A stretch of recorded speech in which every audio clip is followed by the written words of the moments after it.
cet après-midi un chantier, nous voulons progresser. Pour cela, on va commencer par un premier document qu'on va vous montrer.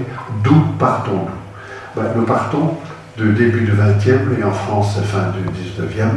C'est à partir au moment de l'enseignement devient obligatoire. En France, on a Jules Ferry, Clémenceau. Et chez nous, ça a été voté en 14, c'est appliqué en 18, l'enseignement obligatoire.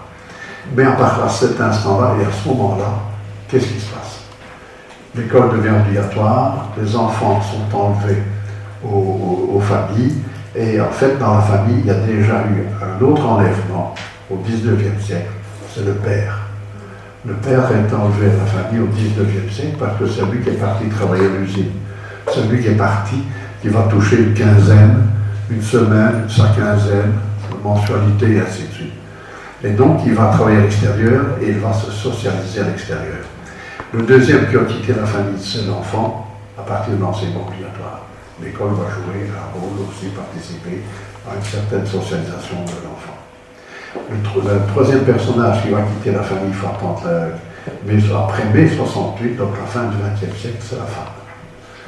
La femme va quitter la famille, va prendre sa responsabilité, elle va exercer un métier, et elle va donc aussi se socialiser par le travail.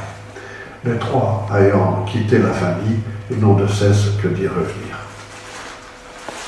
À quoi sert la famille? Voilà le problème d'aujourd'hui, et ça, on va vous en parler, on va montrer les différences entre les deux milieux. Autrement dit, nous avons autant besoin de l'école que de la famille. La famille, c'est un espace de développement, et l'école, c'est aussi un espace de développement, avec les nuances qu'on va vous préciser à partir de maintenant. Est-ce qu'on peut passer au film de Philippe Mérieux? Je vais bien vous aider. Donc Alain est le philosophe qui a théorisé le point de départ.